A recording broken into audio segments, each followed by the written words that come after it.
welcome to the BoshNRoll channel. If you want to support my daily Eternal Magic offerings while getting amazing perks like the BoshNRoll Discord community, have me play your deck on the channel, or listen sideboard guides before tournaments, check out the Patreon or YouTube membership program.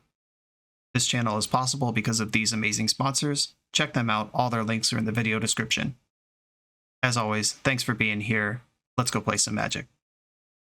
Welcome back to the BoshNRoll channel. Today I'm playing Legacy at the request of Patreon subscriber and Twitch streamer hARAIN, and I'm playing his take on Phyrexian Dreadnought that he's been crushing with lately, featuring Torpor Orb and Ancient Tomb. Got a little Stompy sub package here, and I'm not alone. I have the man himself, hARAIN. How's it going? I'm doing well. How about yourself? Oh, doing well also. I mean, the people watching this video don't need to know this, but you and I met to do this an hour and a half ago, and Magic Online was having some problems. So I'm glad we're back in action and still able to make it work with our schedules today. Hey man, no, I'm super excited to be here. I'm obviously a big fan of the channel, and it's pretty cool to be in one of these. I obviously some of your viewers might know me from, the Eternal Weekend deck and then various other Dreadnought lists that you've piloted in the past. So it's cool to do this here with you, because I am very curious to kind of get your thoughts and kind of see what you think as we go through this. Right. We've been in each other's orbits for, I think, like a year and a half, maybe 2 years since we started chatting about Legacy. And you've always been a Dreadnought guy. Just various versions. Like you said, my Eternal Weekend top 8 list from Prague last year came from you. I just, trimmed some of the fat in the 11th hour and turned it into a murder machine. But the core idea was yours. You've been working on this Ancient Tomb Torpor Orb version for a while now. Talk us through it. So the idea came to me initially when MH3 came out with Tamiyo, but I quickly abandoned it. Null Drifter wasn't super on my radar at the time because this was like day one of MH3. Eventually, I picked up the Null Drifters and I picked up a quick trophy with it pretty early on, and I realized pretty early on as well that Null Drifter was the truth. The Ancient Tomb idea was kind of always in the back of my mind, but I think it was a tweet that I saw day one of Ether Drift where someone was saying stock up is busted. So I bought 100 stock ups as a spec, and I also bought, stock ups for myself. So I started playing the deck. I ran a league with it, and I just easily 5-0'd it. And then I ran another league with it, and I easily 5-0'd. And then I gave the list to my buddy who had won a 2K with it, like a week or two after that. So shout out Wisehelm, and I realized the deck is very powerful, and the purpose of the deck really is you want to abuse Ancient Tomb because it's just an insane card, and as we've seen with the Stompy shells that have been popping up over time, that the card is just a 2-for-1 inherently.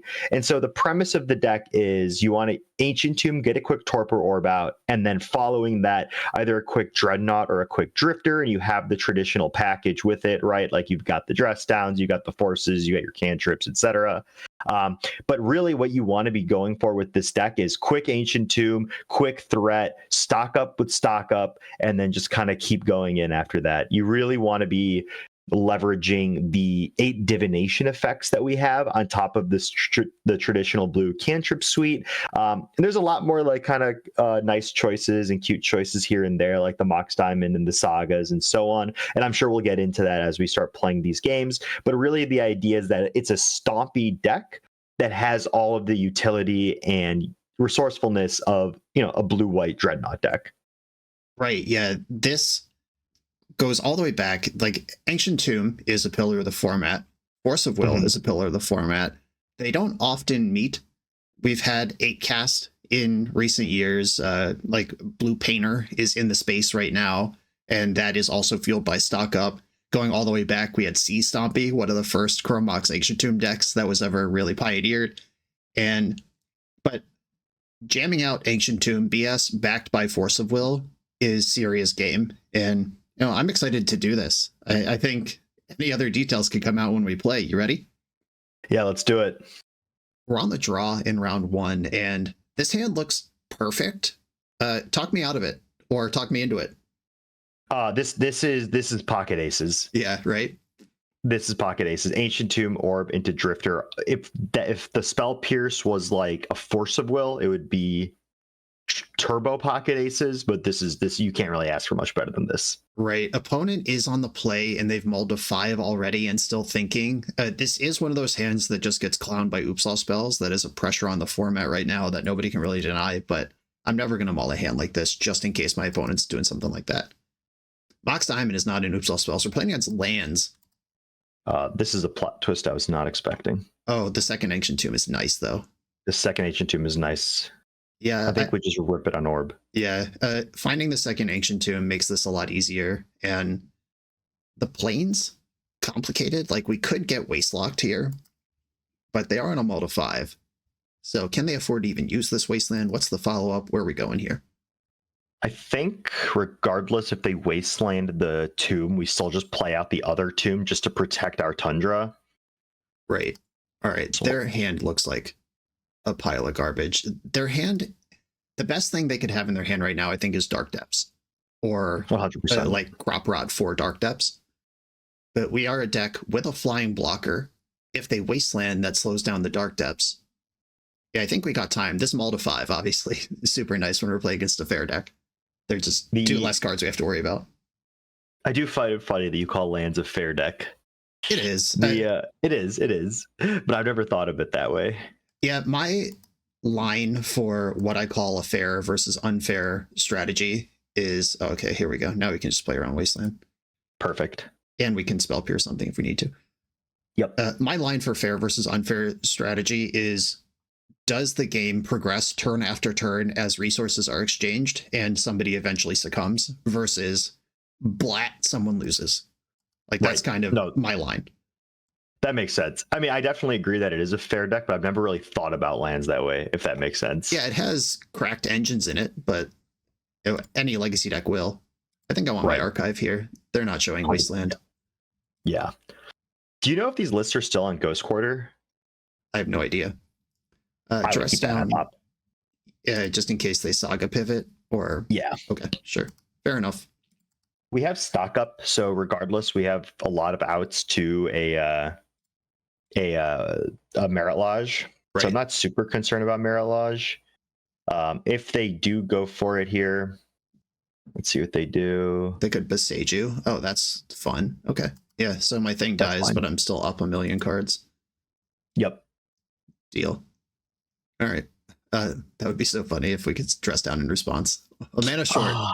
1 mana short. Yeah. It would be pretty sick. What a world it would be. We do get our Dreadnought Orb next turn, though, so that's good. Yep. Now Merit Lodge is a little bit of a problem if they deploy it, and they did not. Okay, good news. All right. Oh, okay. That's great. Here comes that boy. And the nice thing is they... Oh, go ahead. Yeah, this one we can dress down if they have another Besage you. The nice thing is they exiled the Mazavith, which is the only thing I don't like with Dreadnought in this matchup. And because they exiled it, we're pretty happy about that, because usually what they'll do is they'll stage it, and if it's gone, it's gone. Right. All right. I'm just going to mush first, see if they have any response to that. A crop rotation. So this could be a Mazavith. Probably is. Probably is. Yeah, this Spell Pierce, not going to help. I think we let this go. Yeah, it's just going to have to go. I guess like one option here was stocking up before combat just to see if they would respawn with Spell Pierce before then. I was thinking about it, but I also would like to see if they had another Besage you or something. So I think you could go either way on it. Yep. Yeah, whatever. I'll stock up now. Just find another threat. Lava Spur Boots pressures the Maze to hold up extra mana, and there was a second Spell Pierce there. We could have beaten the thing. Okay, so we could have Boots to ward up this Dreadnought and make the next Dreadnought better. Boots Ponder, Boots Pierce, Ponder Pierce, I think are all reasonable choices here. What are you thinking? I would take Boots Ponder only because, like, what are we worried about with Spell Pierce? I'd like to potentially just Ponder here. Yep. Another Dreadnought and a Force. Okay. Yep. Perfect. And then I think Force on top, and then Dreadnought. Yeah, Dreadnought with haste next turn. Exactly. Force in the bank. And I'm not going to equip this because it doesn't matter. Yeah. Shields are up. Wasteland, Irrel. Irrel indeed. And I love tapping Ancient Tomb. So much fun. It's so much fun. Is this what these freaks have been up to the whole time? Has time been trying to hold up Force of Will against them? They've been having the time of their lives. Okay, they're going to take 12 here or 13 and spend an extra mana. They took the 13 to protect the mana. That's really interesting. All right, I'm not going to stock up. I'm just going to leave my interaction available. I agree. Okay, no play, pass. Another plow. Just going to keep it coming here. Yep. See what they got. Yeah, the relentless pace of this game has been a lot of fun, beating Maze of Ith with a Dreadnought deck. The one thing I really like about this list over like traditional Stifle Knot lists is you really are you can just blitz people and it feels so good. Yep. And I felt like previous Dreadnought decks kind of played too much like a modern deck with legacy interaction. But one thing I like about this list is you're just always flying. Yeah, I would agree. All right, so they have fended off another round, but this lets me stock up into more bangers. Second main. Just fearlessly tapping this. All right, here's our Drifter. All Drifter and more stocking up. Yep. And I'm gonna drift. All Drifter drift. Otawara. I'm gonna have to discard anyway, so I'll just make that my land. Yeah. You know, I've been wanting to do a sound effect on my stream where every time I play Null Drifter, it plays Tokyo Drift from Fast and Furious. Okay. Oh, what is it's actually fine. Yeah, what is the song? Is there like a memorable theme music from Tokyo Drift? The if I start humming it along, it's going to sound really weird on YouTube. Okay, all right, then maybe Google it and let me know. Okay, so this is going to cost them a permanent because now we're annihilating. I could have stocked up pre-combat and tried to find another hitter, but I think the annihilation plus the ward, just kind of getting it done here anyway. Ward is so fun. It says annihilate. So fun. Null Drifter is actually one of the reasons why this matchup isn't bad, is because even like I played against this deck a lot. I played against this in the qualifier, actually, the Moto qualifier, and I was able to get like 2 drifters in, and eventually it was just mowing down their board. Nice. And it just felt so good. Yeah, I played a lot of food chain combo back in the ancient times, and it was a time when Maze of Ith and Glacial Chasm lands was a popular deck, and just hardcasting Emrakul at some point will beat them. Oh, that's hot. All right. I have lots of pieces in play. Multiple answers to Merit Lage. If opponent finds a Life from the Loam, that is, I think, necessary to force it, but okay, cool. Yeah, because if they can just loop Beseju and then check the Null Drifter. Yeah. All right. Wrath, this guy's good against lands. Yep. Force of Negation is an answer to Loam, which is one of the ways they can actually beat us. Yep.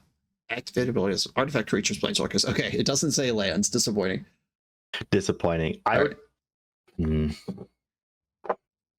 I think just like mushing them is the best idea. Lands historically not great versus Ancient Tomb Stompy decks.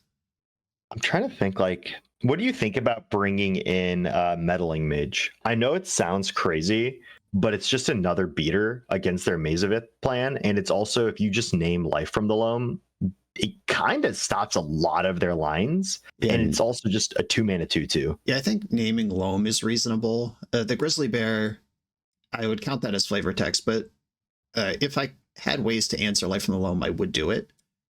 Prismatic Ending can take out lock pieces and like Saga boops. Yeah. How many plows and pierces do I think I want here? Dress down. They are a Saga deck. So plows, pierces, Force of Will can be kind of mid too. Like a clutch crop rotation is the only thing you can really Force of Will for value in this matchup. Yeah. I'm not a fan of Spell Pierce. I think it's too easy. It's like only good in like the first few turns, and usually the first few turns, especially since we're on the draw, like if we can't Spell Pierce a exploration, I don't think there's really much else that's good outside of like a really early loam. And I'm usually not that worried about super early loams, depending on the hand, obviously. Yep. I do like Path actually. Yeah, more I like than Plow. Path as a straight upgrade to Plow, actually. Don't give them 20 life if we don't have to. 100%. I would probably trim the Pierces. I'd probably trim a Ponder. I trim Ponder in like every matchup because once we know what we're doing, I feel like we don't really need Ponder. We'd rather just have more gas. Yeah, I agree with that, even though I love Ponder.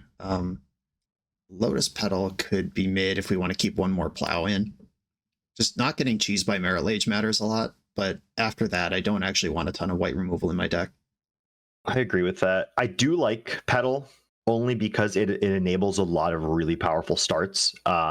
Granted, there's only a 1-up, so the chance of you getting it is pretty low. All right, you have 14 seconds to give me an alternative. I think this is good. Okay, all right. Okay, let's see if they mull to 5 again. Well, I'm not going to mulligan this. Snap keep. So we put them on Boseiju or Bust here. Yeah, Boseiju, quite strong. If they lock us out, like if they go turn 1 Sphere of Resistance, turn 2 Sphere of Resistance, we might just gas out. That's just something you always have to think about when you're any deck on the draw versus lands. Right. Did we see white from them? Were they white lands? We only saw Boseijus and colorless lands, I think. Okay. Yeah, we didn't see much. They didn't get to dredging. They didn't really cast a spell. We saw Soul Guide Lantern, which confirms Saga's in the deck, but we were not wondering about that. They always play Saga. The reason I ask is because I wonder if this is the Sprouts list, where Sprouts was basically on like a Turbo Depths plan almost. Okay. So well, they're on 5 again. Happens here. And with a Mox Diamond too. Okay. Windswept Heath, Yavimaya, green. Okay, so they're just loaming over there. We have our boy, Chris. We have our boy. Chris is here. Who's metal? Who is it? Chris? It's Chris Pakula, yeah. Chris Pakula. There we go. All right. And this is the only correct art to use. Just putting that out there. Respect to the invitational winners. That comes in foil, right? Oh yeah, Plane Shift had foils. All right, I might be priced into buying those foils now. Yeah, they're gorgeous. I have the Double Masters ones right now on foil. Nice. All right, what is this? Green. Oh, they're just going to loam again. I don't hate forcing this. And because we have 2 Dreadnoughts next turn. But what are they getting, actually? They're just getting Thespian Stage. And they do have a land drop. And we have Otawara. Okay, I think we can let this go then. Yeah, I kind of do hate forcing this. I want to force it when they dredge back Boseiju next turn and then play it. Yeah, this exploration is now with 1 card left. I don't care. Oh yeah, they're just out of gas. They I think have this to game dredge is over. to have a chance, and I can force the thing. Okay, I'm gonna take 2 to leave up Rainstorm, rather than use their Yavimaya to save 2 life. That just doesn't matter. They are in check, and I have Force of Will. This might be checkmate, honestly. The one thing they can do is take a natural draw and it be Boseiju. Or natural draw Mazavith, buys them another turn. But if they try to get into dredging, then it is checkmate. Yeah. They've been Shadow Spear. Okay, they dredged. Now they lose. And they did hit Mazavith. Game. I'm going to pitch Meddling Mage just so they know it was in the deck. That's so based. Bang. Sorry, Chris. Got to put you to work somehow. Nice. Yeah, clean victory. Ancient Tomb versus lands. Not a surprising outcome. And this is really the power of Ancient Tomb and Torpor Orb, right? Like you can't really do this line with any other enabler. So just being able to, rush out these super aggressive starts, I think is so valuable in this blitzing fast legacy meta that we have and probably will have for the foreseeable future. Yeah, absolutely. Let's play another round. The BoshNRoll channel is brought to you by Tales of Adventure. TOAMagic.com has almost 100,000 unique cards in stock. They offer free track shipping on every order, plus next day or 2-day options when you have an event coming up fast. They offer on-site pickup at major Magic events throughout the US, so you're never scrambling before your tournament. Stop by their booth to buy, sell, or trade at upcoming regional championships, Magic Con, Spotlight Series, and more. I love their selection of individually scanned high-end cards that show you exactly what you're buying. And the best part is saving 5% on every order with promo code BOSH. From Ancestral Recall to Zombie Master, get what you need quickly and in one place at TOAMagic.com. Eternal lives here. We're on the play in round 2. This one doesn't quite have that straight line to victory the way the last one does, but we've got setup, ramp, selection, protection. What's your mulligan philosophy? Because I would keep this if you weren't here. I would snap keep this. Like, Okay. we play Brainstorm because so we can keep these hands. Right, and there's a Meticulous Archive in the stack as well. We can grab that one. Plenty of options here. Yeah, and having Force obviously just always a good thing to have in the blind. We have the Surveil Land. I don't even know if I play the fetch here. Interesting. I mean, you don't have to fetch, but yeah, I guess if we draw Dreadnought next turn and don't need to use Brainstorm at any point, Island would be a better thing to have in play. It's just because there's only 7 fetches in the deck, so I value Look the at fetches this. very highly. No way. Another one. There's no shot. A Bajuka Oh Bog. my Okay, so they're goodness. probably, or I guess this could be any lands deck. Wow. What There's memo did I no miss? way. I don't think I want to force this. They have 3 cards in their hand. I want to save force for a removal spell on whatever I'm trying to do. Rumble. Ooh. This one might be forcible. I like forcing this. I would actually surveil here now that we have this in play and Right. just see what we're getting on top, and that should determine what we pitch to this force. Yep. All right. Well, we Oh, don't need a okay. polluted Unlucky. delta. Probably, I would probably pitch the dress down here, and like Brainstorm just sees more cards. Dress down's a better high roll, but we're not going to dress down to cantrip just in case we draw Dreadnought next turn. Yeah, I think we need to make a longer plan. I agree. All right. They got 1 card left in hand. I hope it's not Loam or Dark Depths. Ooh, okay. Well, There's that one. so let's see what they do. 2 cards in hand. And this is always the squeeze versus land stacks. It's like, do you have, okay, they do have the Loam. It's just Bajuka Bog right now. But this is always like the moment where it's like, how in on that Malevolent Rumble were you? Is that essential, or do you still have an engine going? Are you going to sit there with like the second Thespian stage in your hand and die, or are you going to do awesome stuff? Stonks. Ooh. All right, here we go. Donks.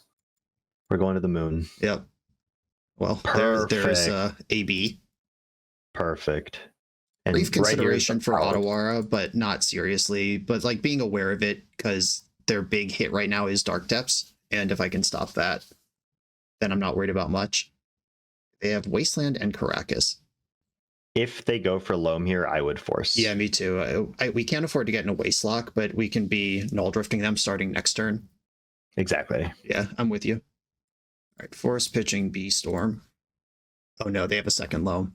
I'm quitting Magic. There's no it's way. Over. It's over. Oh shit. my god. All right. Well, we might be dead. I mean, this was a far cry from a Multi 5 from the previous game. Yeah. This is a Multi 5 with 4 engine cards, Exploration, Rumble, Double Loam. Okay, I mean, it's fine. I'll just play Torpor Orb this turn and hope to find a land in my top 2 cards for Null Drifter and then get the party going.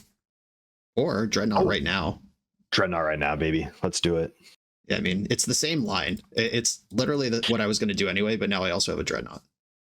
And the nice thing here is obviously they're loaming, so they can maybe find their Mazavith, but they also need to find a Mazavith now. They can waste their Beseiju and pick it back up over 2 turns, so they're not dead to this Dreadnought.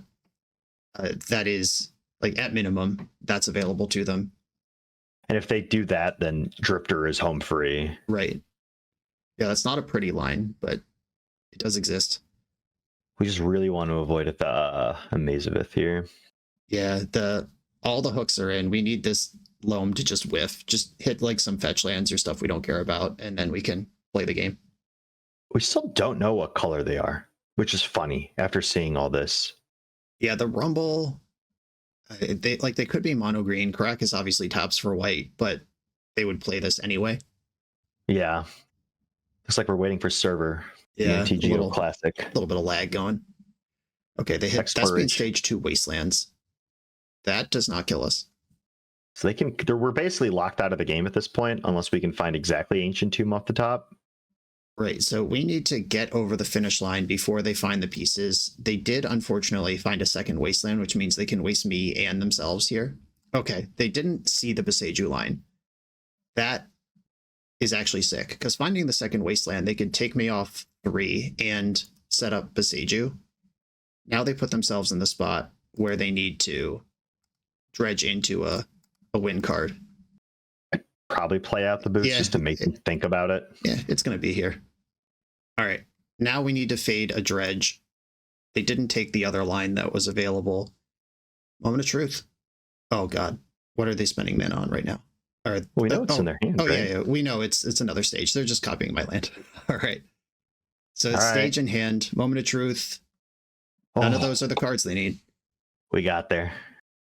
And this is where in Magic you could make arguments of like that convoluted line. People are in my YouTube comments all the time being like, there was this crazy convoluted line where you waste your own land and 2 turns after that you can answer their threat. And a lot of the times that's nonsense and not worth the squeeze. But I think it was actually correct there for them to go that way. Yeah, I mean, Beseiju, uncounterable way to kill a Dreadnought is pretty good. Right. I'm trying to think what else. Yeah, I mean, I think we just copied the same thing we did last time. We just assume it's the same build. Yeah, this is what it is. Playing against lands twice in a row. They're determined to mull to 5. There was one other card. What did we do last time? Ponder. Oh, yeah. I'm ponder blind during sideboarding. I'm hyper ponder where I look for the quickest, like that is the first card that comes out in almost every deck I play.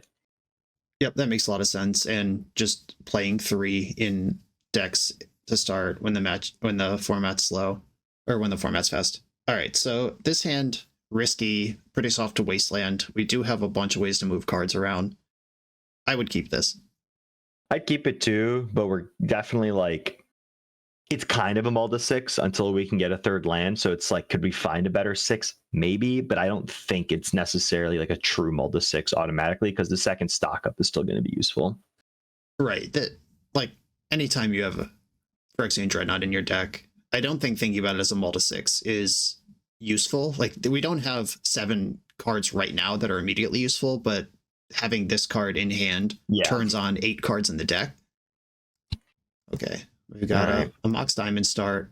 Once upon a time, put Dark Depths in their hand. Which is kind of telling about their hand if they're picking Dark Depths on a Once Upon a Time, right? Right. So they either just are going hyper speed mode, or their Once Upon a Time was weak. If they go hyper speed mode, I'm ready. Path to Exile, baby. Yeah. Put you right into exile. 2013 modern staple, bringing it back. 2025 legacy. Amen. I remember when this card was like $9. It's been in, I think, every Commander precon has had Path to Exile in one of the white decks in every rotation ever since. There's like 15 or 20 printings of this by this point, but there was a time where this was just the guy. Do you have a favorite printing for Path? I'm always an OG. Just a Johnny or whoever this is, this Nicodle, just turning into goop. Ooh. All right, they've got a Loam. Go ahead. No, what are you thinking? Do we ever risk it for Brainstorm to see if we hit Force Negation? I don't think so. I think I want to get Meticulous Archive here. It's risky, but this hand is going to be soft to Wasteland anyway, because we have to play the Saga. Ooh. That's a route to Dreadnought. I'll keep it. And it answers their Sagas. Yeah. All right.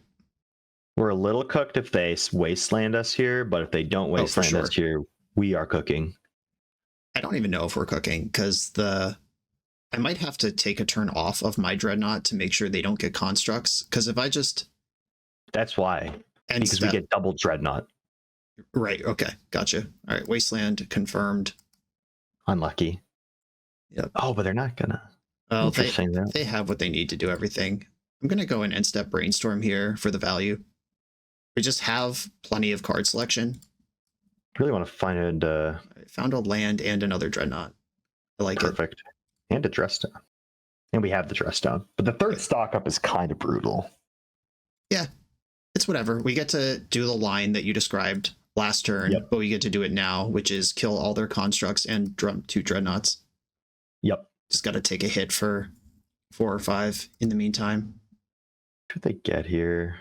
Most likely, they'll probably just get Soul Guide Lantern or probably Expedition Map, actually. Yeah, map can get stage, and then they're on the way to depths. Yeah, we hope they get for the. We hope they go for depths and not Maze of It. Yeah, Haywire Might doesn't matter because we're not on Orb. Dress Down will take the abilities off of Haywire Might. Yep. In full disclosure, the amount of people that bring in Haywire Might into my Dreadnought only to realize it says non-creature on it is extraordinarily high. Right. The Haywire Might lines up against exactly Torpor Orb in this matchup, and you can't exile Dress Down because the Might won't have abilities, and Might says non-creature right on it. So choose wisely. Lava Spur Oh, Boots. that's so good for us. Are they going to go Turbo Merit Lage, try to 21 me with haste here? I hope What's so. that line look like? They're loaming, picked up a Wasteland. I think they should waste me first, and unfortunately it looks like they know how to do stuff. I hate when opponents know how to do stuff. Unlucky. Yeah. But if they wait till my turn, it'll be too late. They have to do it right now. Oh, Great, wow. thank you. End step. We got there. All right. End step, Dress Down. Send it. If we draw an Ancient Tomb here, that would be ideal. Yeah. We're drawing Dreadnought, then we have one wild draw underneath. What's all this? Disruptor Flute. I hope they name Null Drifter. We kicked their ass with Dreadnought last game, so they're probably going to name Dreadnought. Okay. They're probably going to name Dreadnought. Yeah, unlucky. Okay. Big draw. Land. Lava Spur Boots. All right. It's Brainstorm time. Storm in time. Oh, we can get rid of these Dreadnoughts. Yeah, we can get rid of the Dreadnoughts and cast Ponder. I don't think having the Saga going matters when they have us in a waste lock, so let's shuffle it up. Basic Plains casts Path. Like, Plains at least lets us pretend we're still playing Magic. Yeah. We're kind of priced. Oh, Here we go. very good, actually. All right, reassemble the squad here. Get my boots in. So we're in a little predicament because they have the waste slot going. Yep. And we can't get a fast clock with the flute. It's not looking great for the home team right now, but we can see how much work this Null Drifter does, and it does frequently do a lot of work. Right, with the boots and the Null Drifter and the route to it, we got options here. Gonna loam. My Meddling Mages are in here somewhere. If I draw one, I have the basics now. I can name Loam and we're out. Yep. I don't think they actually have a way to kill it. Yeah, I have no idea. I went with Stage instead of Wasteland, which means I get to stick a stock up this turn. Do we do that, or do we go for Dress Down here? What does Dress Down do? Puts a Null Drifter next turn? But they'll have the Wasteland. It's in their hand. Well, they can waste we my just Saga don't then. Saga this turn. We just don't Saga this turn. But if they have Wasteland in play, they can waste in response to the trigger and keep me off it. This is where I test my opponents, and I would test them 100% here to see if they realize that line. Yeah, Because a lot of the times they don't.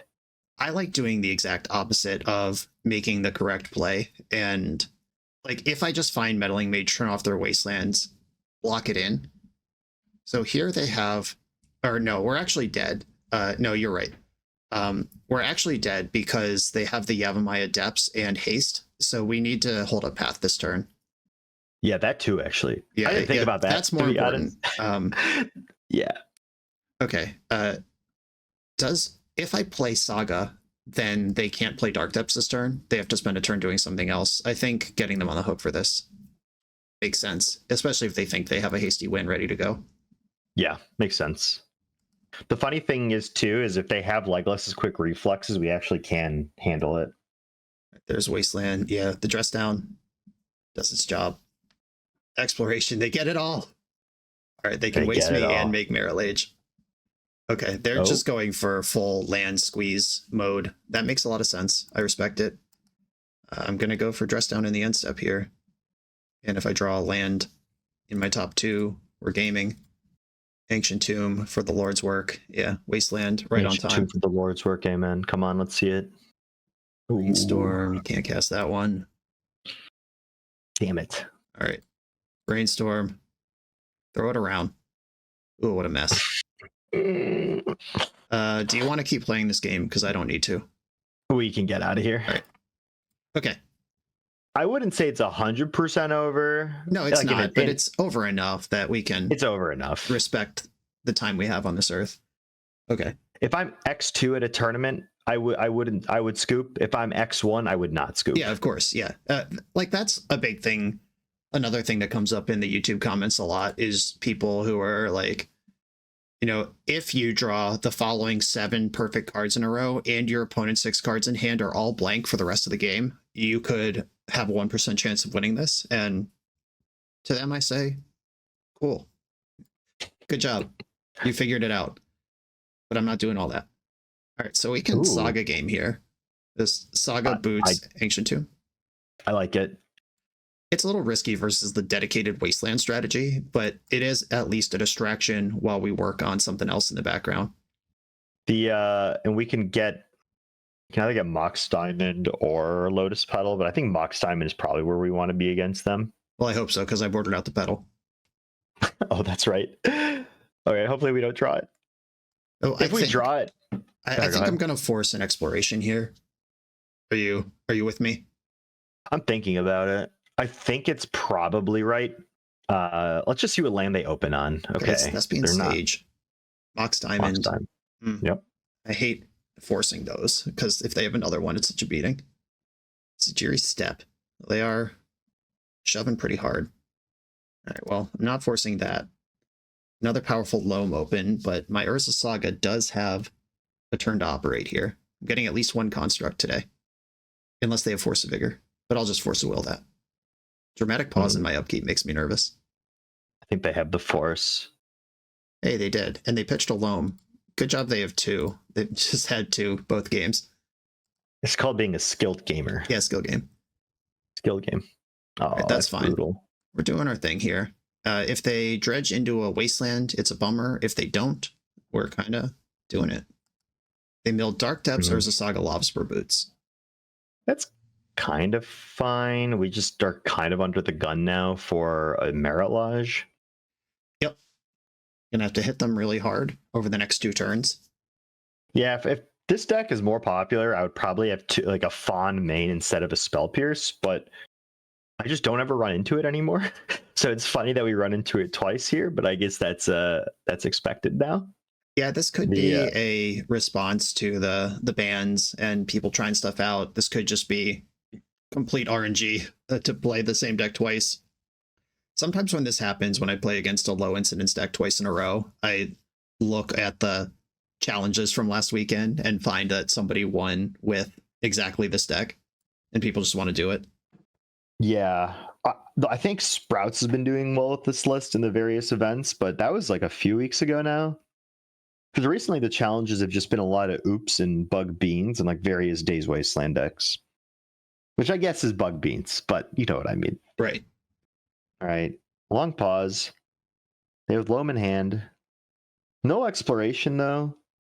So if they were to Loam here and they Dark Depths, it does give us 2 turns to find something. Yeah, like I get a 2/2, a 3/3, a 4/4, bash for 9. White. Disruptor Flute. All right. So they probably are just trying to take the pressure off here. But if they flute Saga, it takes a whole part of their deck out of the equation. Yeah, because we only have 2 Sagas in the deck. So this really hurts them a lot more than it hurts us, especially if we can find an answer to Merit Lage. Because now they can't Loam. Well, our whole plan... Okay, Lava Spur Boots is the name. What? Fair enough. Okay, that makes sense. That makes a lot of sense. Good stuff. I mean, we'll take it. Otawara, that can answer their flute eventually. And Ottawa and Merit Lodge. All right, Mox Diamond, discard this Tundra. You're not the only Mox Diamond gamer around. Get him. I always attack. This deck, maybe not from these particular resources, but this deck does have the ability to use lands that don't tap for mana under normal circumstances to do stuff. Right. And I just don't want them to do stuff. How about that? It's also just like, I don't know if it's necessarily like super kosher, but especially in longer tournaments, I'll make my opponents have to do it, just because if they even slip up once, it could be the difference between game or not. And like, especially when you're in like a 9-10 round tournament and you're getting towards the end, like, you know, I'm going to take every percentage point I can get. Yeah, and I'm going to make them mess up. Yeah, that's fine. I'm with it. Going into the archive, just need like something that does something here. I don't know if we can afford to spec. No. Yeah. I think we need to find a stock up or a brainstorm and fix our hand a little bit. All right. We got there anyway. All right. Torpor Orb goes in. It's still an artifact. Getting in for 5 this turn. Artifact count does matter because they're Saga Gaming too, and they have 2 natural artifacts around. Yep. Yeah, they can present Dark Depths this turn. They do have Otawara, and they do have Sajiri in the yard too. Sajiri's in their hand. They picked that up. Oh, okay, right. I didn't see that. I mean, that's actually better for us technically, because then they can't Echoing Deeps for it off a Crop Rot. Right. Also, this is not blue. You can't Sajiri step this. You can Talon Gates to protect the Merit Lage, but it's still out of combat for the turn. And we don't have to worry about their Lava Spur Boots. They took care of that. Yep. They don't have Yavimaya though, notably. Yep. Wait, they can't actually use this. Oh no, they have a Mox Diamond. My bad. Yeah, they can do it. All right. I think I just go to combat first because wait. If we draw Dreadnought, the boots are still off. Right. Good point. Yeah, I'm just gonna attack and leave my mana and options available. And they can make Merit Lage to block one of these, or they could just not. And if they don't, they're gonna take some beats. At 10. And yeah, I'm just gonna chill.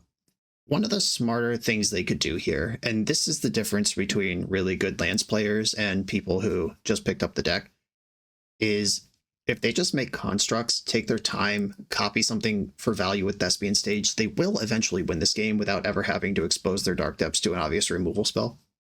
And it looks like they are on the correct level here. We don't have a basic though, and neither do they. Granted, we don't actually run Wasteland, but they might not know that. Right, but even copying Maze of Ith here will buy them enough time to do whatever they want. All right, they dredge Loam and hit 3 non-lands. I'm going to brainstorm now before they Pithing Needle my Flooded Strand. I don't even know if that's something they would do, but I'm not about to get got by it. Makes sense. Oh, the squad. All right, put back Ancient Tomb Otawara. This holds up Force Meddling Mage. We can even hardcast the Force too. Yeah, if we're willing to lose Otawara, which I'm not excited about. Yeah, so I think that is the play, and pray that we don't have to do this. But wait, we probably don't have to force anything this turn because it's already past their draw step anyway. And do they have... They dredged Loam, it's in hand. They don't have 2 land drops, though. They have 1. Exactly. Do I need Force of Negation if I can Meddling Mage the Depths, or Meddling Mage the Loam? Like, I don't think we need Force of Negation this game. And we could fetch, shuffle, and get raw. I agree, actually. Yeah, all right. I agree. Because I don't think they actually have a way to kill this mage. But usually they're... They do. Yeah.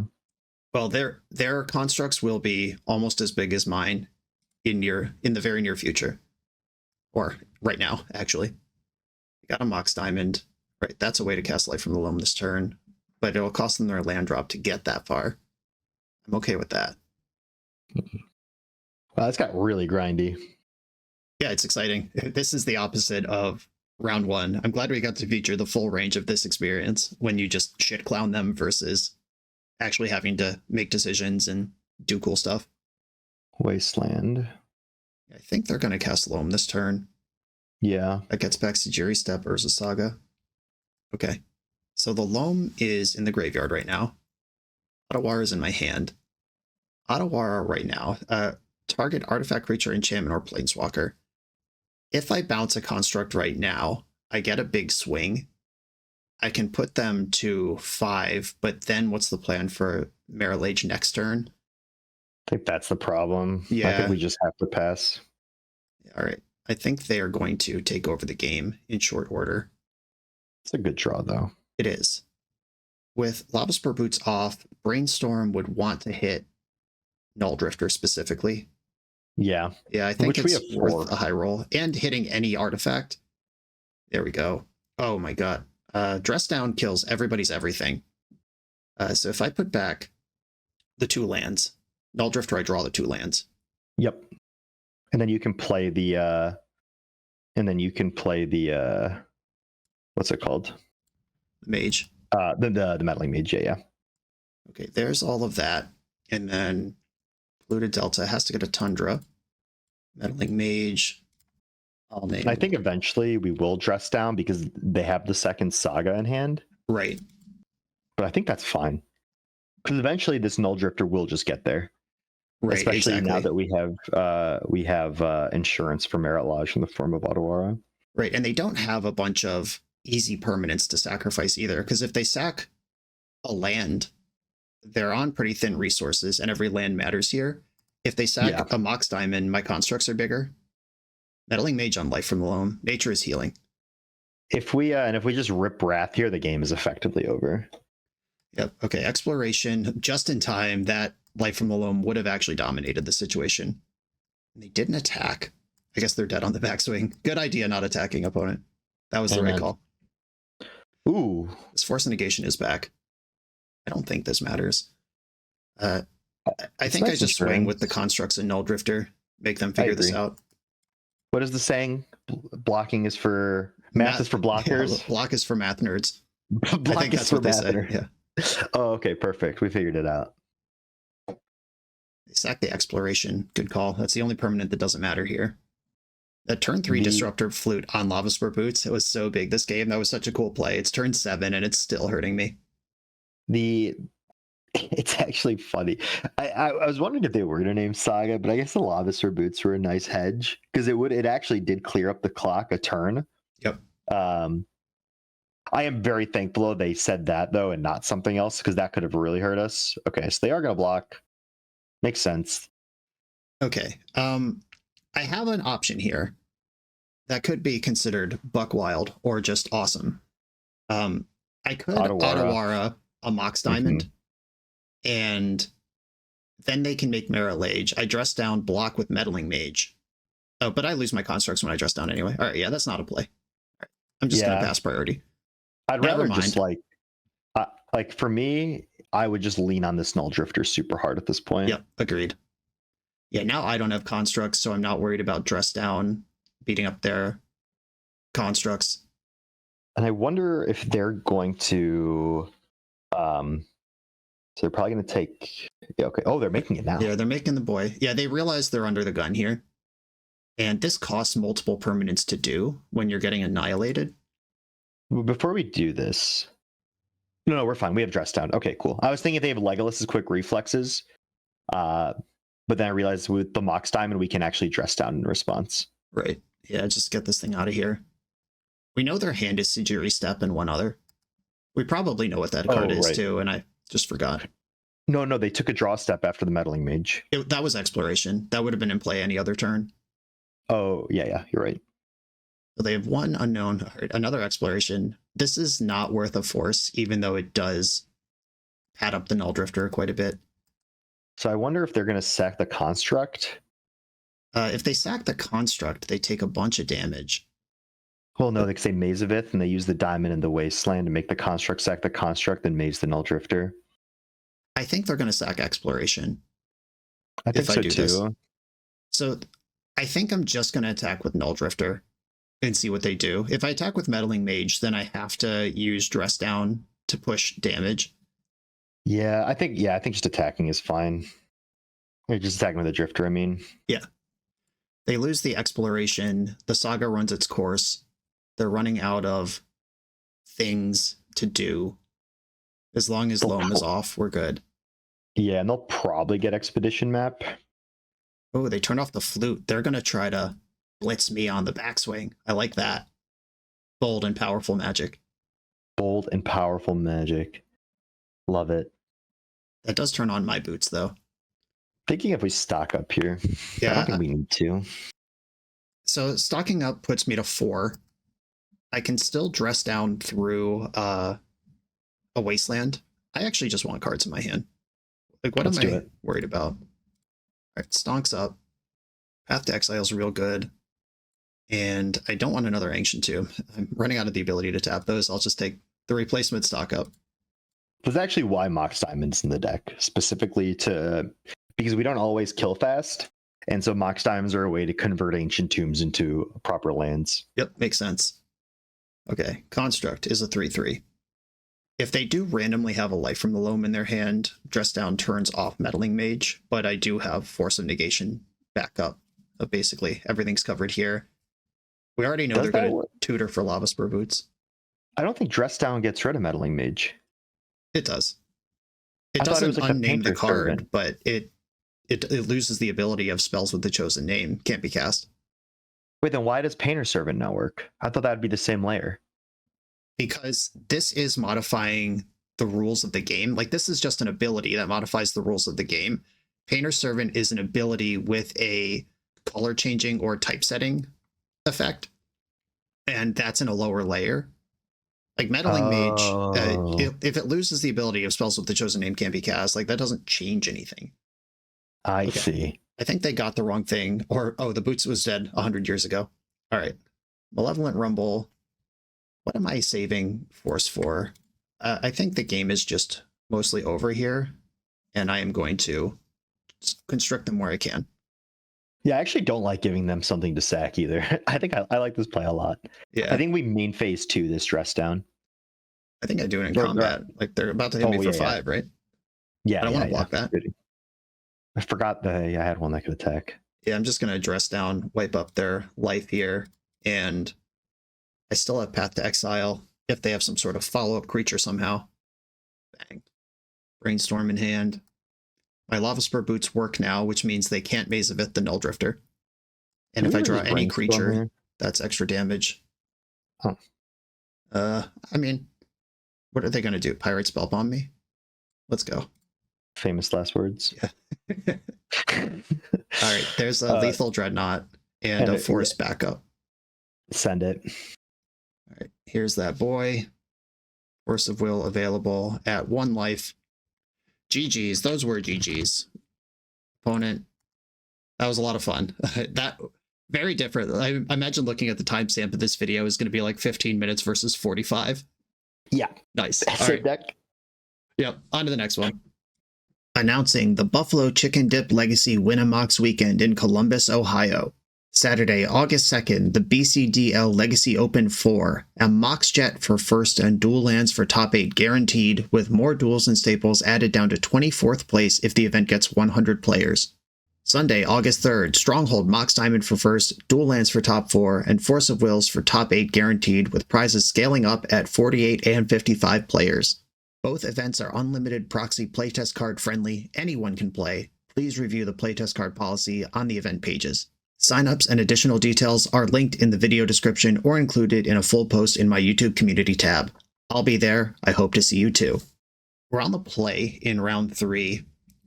I mean, this hand looks like a hand I would keep if I was playing Cephalid Breakfast. I think I'll keep it here too. I mean, Tundra, hold up Spell Pierce or Plow for a turn. Next turn, Saga, Boots, and still hold up just Saga Gaming, fair and square. I would actually lead on Saga here and play Boots so that we can get a turn 3 hasty Dreadnought. Interesting. Yeah, that line exists. It's cool that you're already of the mindset of I'm trying to cook and I'm over here trying to get the most out of all my cards and not die. This is where I would actually moto check my opponent and see what their most recent trophies are and then play accordingly. Like if they're playing Oops, then I obviously would lead on Tundra, but if they're just showing like Delver decks or whatever, I would just lead on Saga. Okay. I don't do that when I'm doing leagues just because I try to get the raw experience. But yes, if you are playing the MTGO PTQ or Showcase Challenge, you should definitely use what you can, or if this is a local person that you sat next to 2 rounds ago and you know what they were on the final rounds of Eternal Weekend where the whole field's been scouted, I'm gonna take your line. Let's do it. This is really good into any kind of like controlling type strategy and really bad into any combo type strategy because every turn matters a lot, especially now that we're in a Beanstalk meta. So I would probably do this line like 99% of the time, unless I'm playing against like a Faulted Form, right? Or like a Wonder Pro. Then I would obviously play very differently. Right. And for those that don't know, Faulted Form, very well known for Oops. Wonder Pro, very well known for Doomsday. So The idea is that like against someone who I know is going to be on combo most likely, then I would lead on opening Spell Pierce. But if I'm playing against like someone who is going to be playing Delver, then I would lead like this. Right. There are Magic Online personalities whose names we recognize. I like when I don't actually know who they are, but I get that tickle in the back of my brain that's like, this is a combo player. Well, all right. Lotus Petal, Mishra's Bauble, Swamp. Is this like Black Saga Storm? What are we doing here? Saga Storm doesn't run Bauble. Yeah, it's got to be a Mox Opal deck of some kind. Duress. All right, well, they'll probably take Dress down if they know it's good for them. Yeah, that's a little unlucky.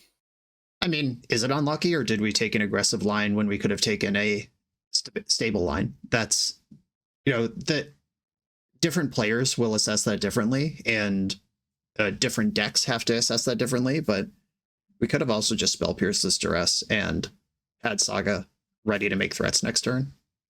Right.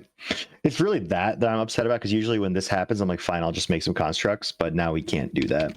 Right. Now, if we just rip Ancient Tomb because we're God gamers, then it doesn't matter.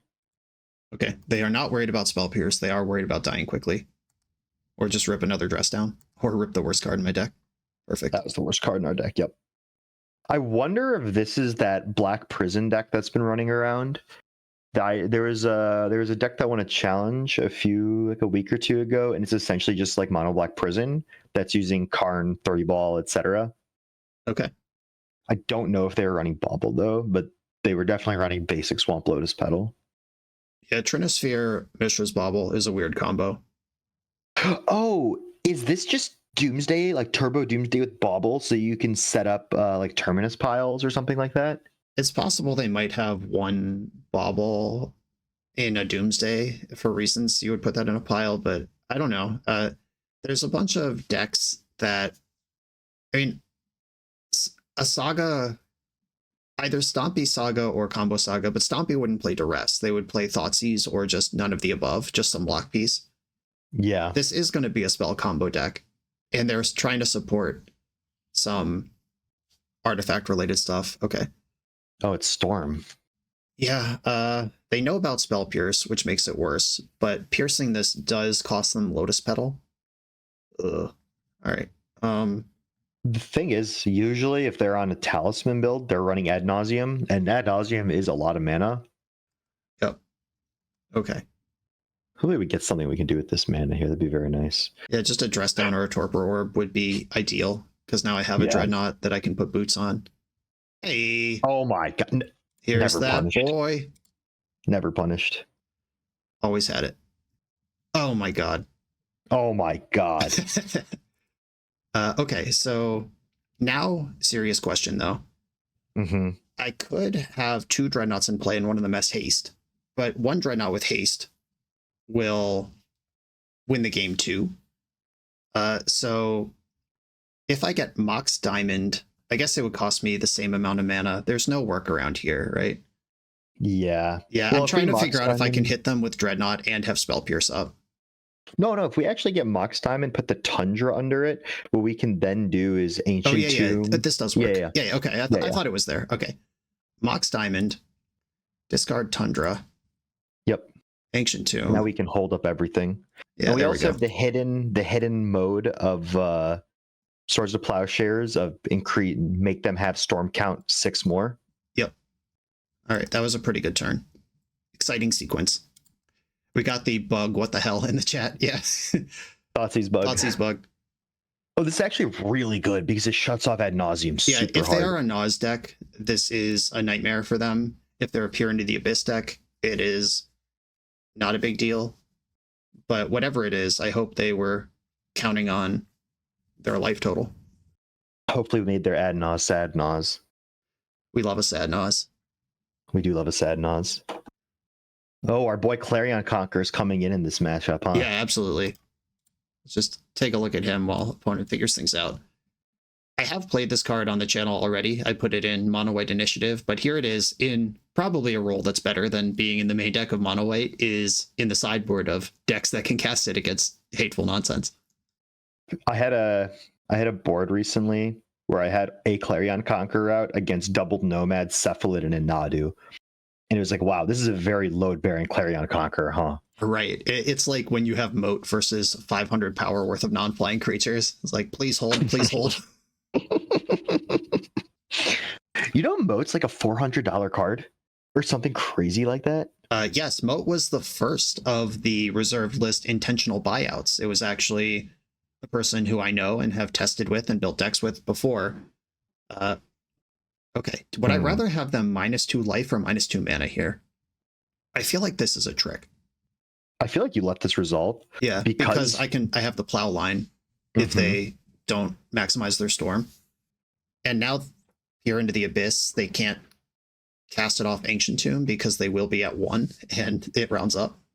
I don't know. We'll see what happens here. They don't have Dark Root either for like a Beseech line. Yeah, I mean, we'll Like- see. They have 3 cards and access to whatever. I mean, Demonic Tutor is currently resolving. Right. And then, I mean, sorry, not a Beseech line. For a guy as well line, they don't have a Dark Root in the yard, so they would need to probably get Dark Root here. They can't add Naws. So if they have like Dark Root, Tendrils, Dark Root, Beseech guy as well, then we're a little in trouble. But then also, I don't think that's enough Storm to get us from 31. Yeah. I mean, at times like this, I just like to sit and wait for them to figure it out because it's not my job to figure out their storm line here. And now I have a talisman.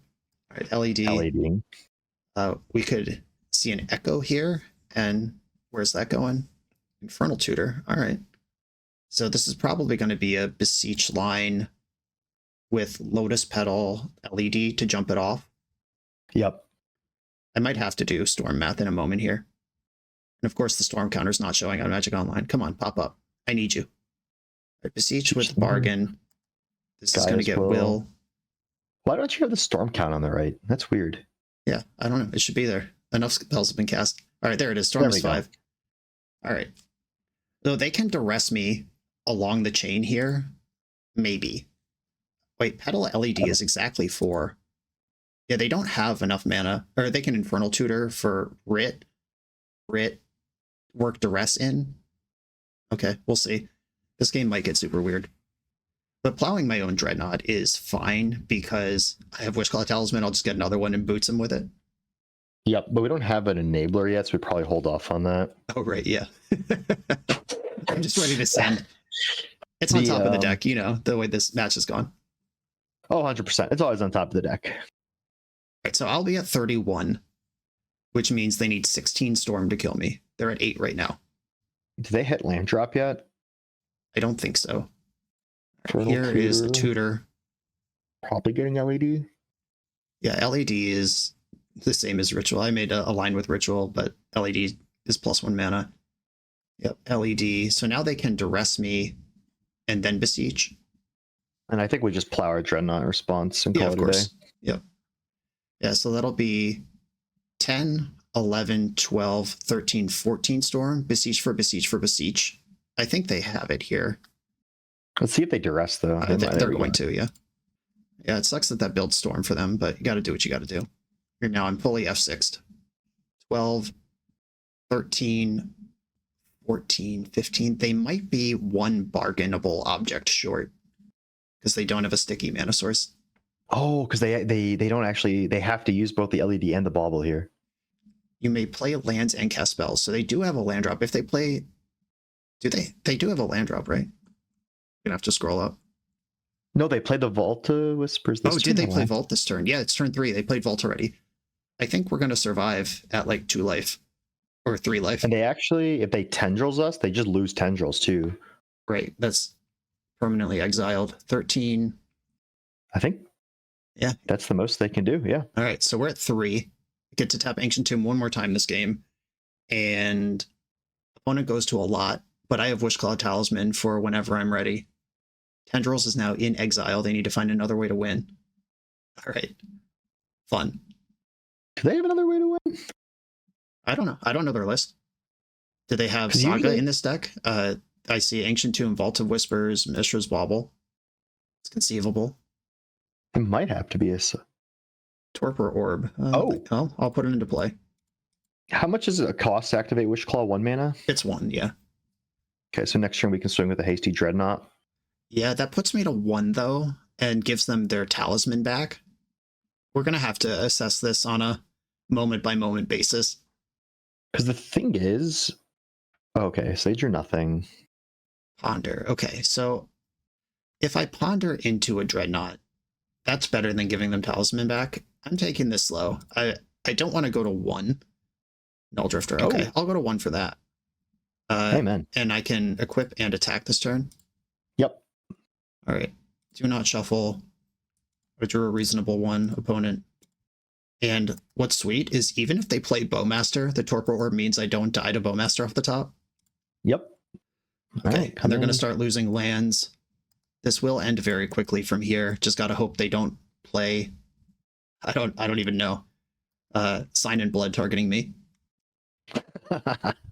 if they sign up on targeting us, they just wanted it more. Nice. Yeah, what a battle. Okay. Meddling Mage, Consign to Memory, Force of Negation. Wrath of the Skies actually looks good against their artifact lands. Yep. And sagas and whatever. Clarion Conqueror. The nuts. The nuts. Yeah, Okay. we can take out the plows. Boots is good. I would take a ponder out. I would take a basic planes out. Yep, those are reasonable decisions. We are bringing Clarion Conqueror, and we have these 2 things. I mean, if we ramp into Conqueror, it might be worth it, but I feel like one of these is cuttable. Yeah, you can cut the pedal. Okay, and Grafdigger's Cage turns off Our saga lines, technically, but I think that's worth it. Yeah, it stops Dreadnought from coming out of our deck, but it also stops Gaia's Will from winning. What do we name with Meddling Mage? Like Tendies? Depends on the context, but Tendrils is there, Beseech the Mirror is there, Infernal Tutor's there. If our hand's stacked, we could just name Thoughtseize. Yeah. I think we could. I would maybe not bring in both mages, maybe just bring in one. Oh, no way. You're out of your mind. It's a blue card for our 5 forces, and it's an insane hate permanent that attacks them. I trust you. All right. I trust. I'm looking at cutting one of our enablers. I would never cut these. Okay. Find me a cut. Because we only have 8. Because we only have 8. You're going to hate me for saying this, but you can cut another ponder. And I'm not like married to ponder. If I think it's right, then it's right. I think it's Torpor Orb, but I brought you on to be an expert. I will do this. But Torpor Orb is not blue. It doesn't affect their deck in any way.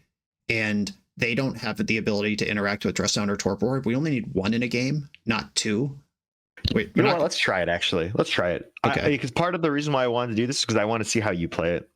Yeah, I think I'm right here. I think in matchups where they are faster and more extreme than us, a Torpor Orb can go. Obviously, if they're faster and more extreme, like Oops All Spells or Thassa's Oracle, where Torpor Orb's actually just good, then you keep it. Yeah. I'm keeping this hand. Force, double force, double blue, and some hate stuff. We're like 1 Ancient Tomb away from just slamming the door. Yep. Yeah, 1 Ancient Tomb, or, if they just try to force check me, they will fail. So I actually just bought Clarion Conquerors yesterday, and for some reason the English version of this card in Halo Foil is $150, but the Japanese version was $40. So I'm glad I realized that. Is that one of the cards that can come randomly in Japanese, even in English boosters? I think so.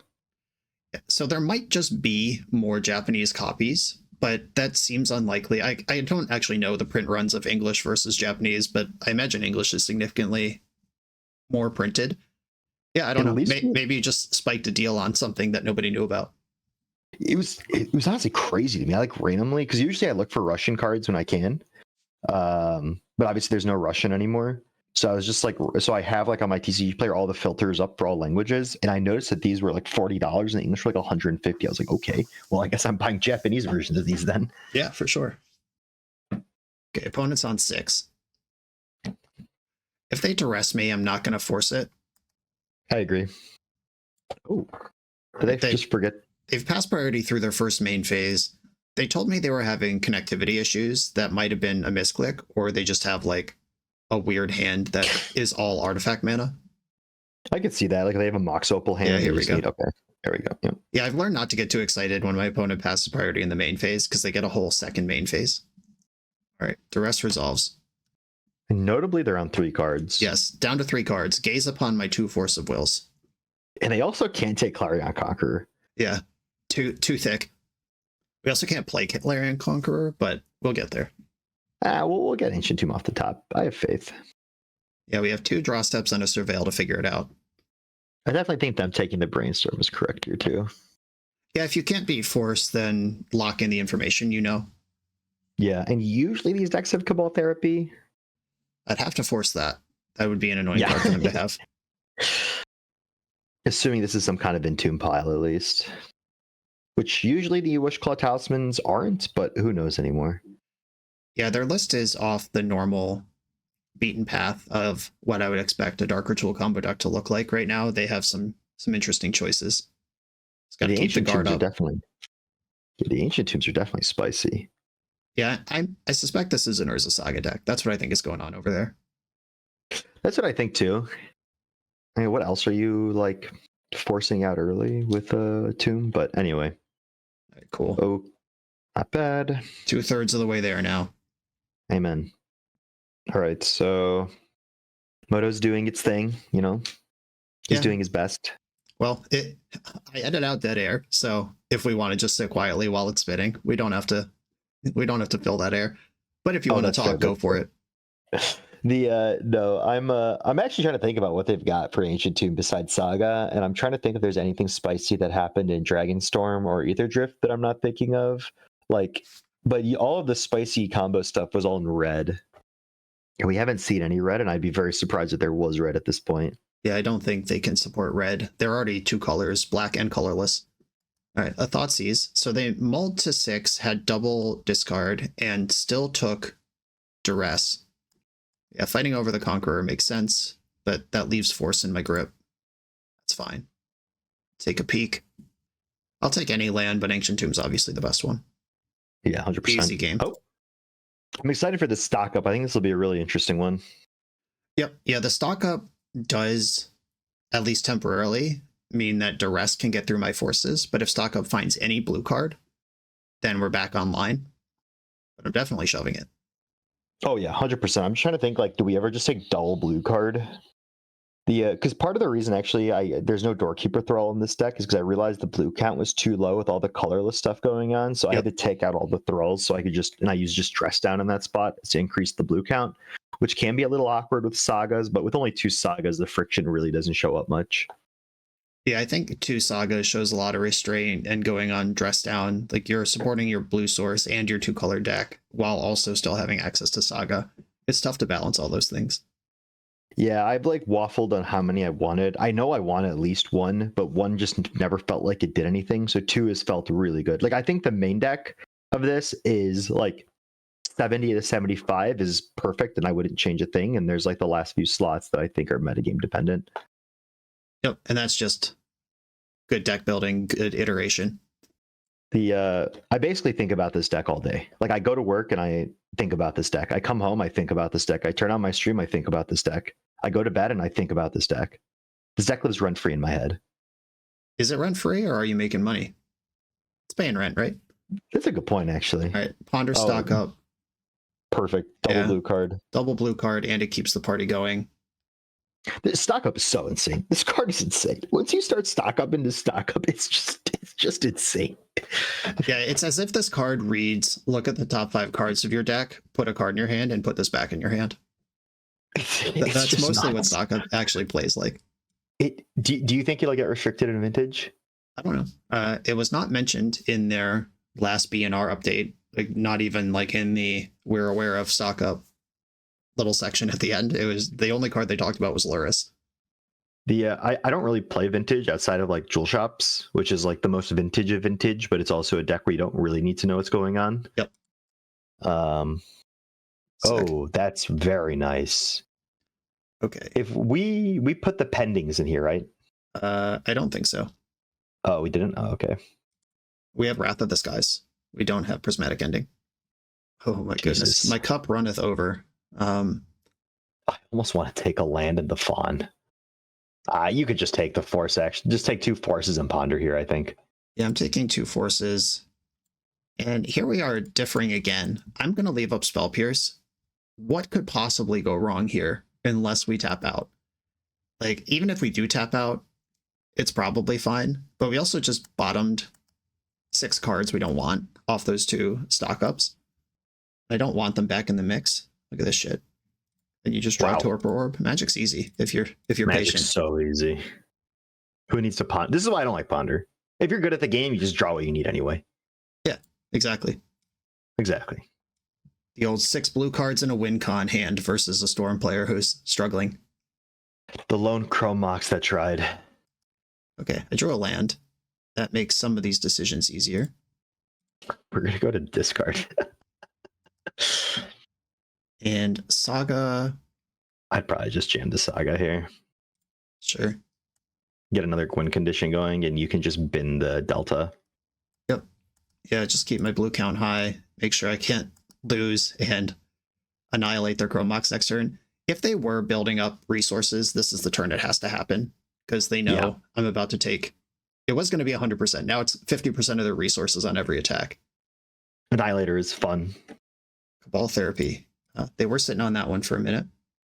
Spell Pierce to the rescue. They could Dark Ritual in response and try to pay for Pierce, but I would Force of Will the Ritual. Cool. How many therapies you got? You got a creature to sack? Or just a concession? Oh, it's a scoop. Right.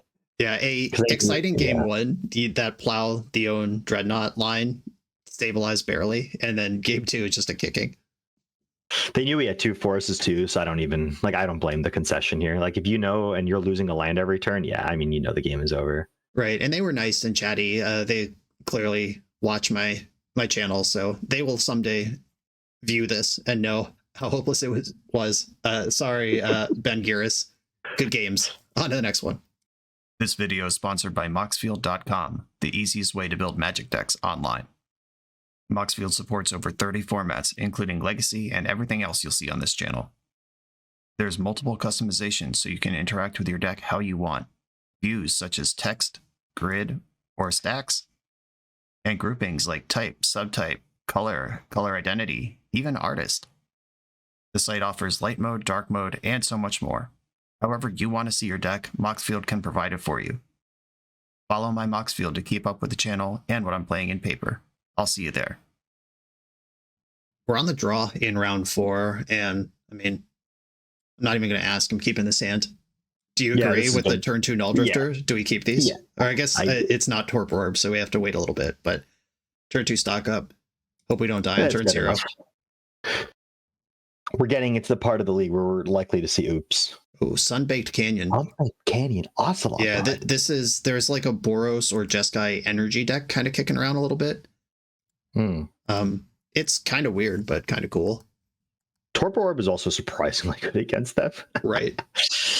Shutting down Guide of Souls and Amteraptor is pretty good, and a Johnny. Yeah, I'm with it. Okay, they did not play. I think I'm just gonna plow this before we have any problems. They didn't play Wasteland. All right, you gained life this turn. Your Ocelot Pride is on. Got him. Got him. If they play a second Ocelot Pride, they actually do trigger here. That's funny. See what we get.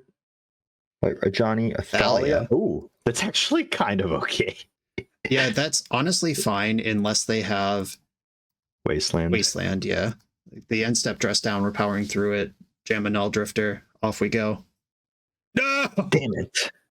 Oh no. Hopefully they'll just go for like a Fable here or something. Oh, they can't even cast Fable. Oh yeah. It turns out we needed that plow.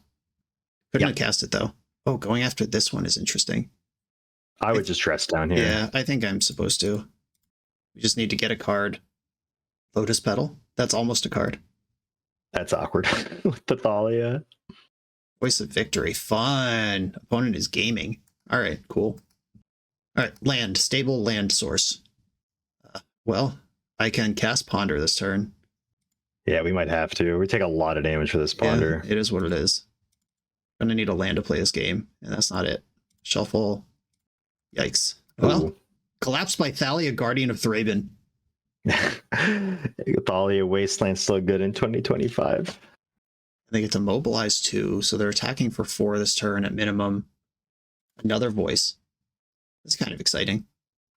Wow, we're really getting the whole death by white weenies thing happening right now. Yeah, this is awesome. Basic planes. Wow. I think we can scoop Yeah, this I'm one just up. gonna concede here.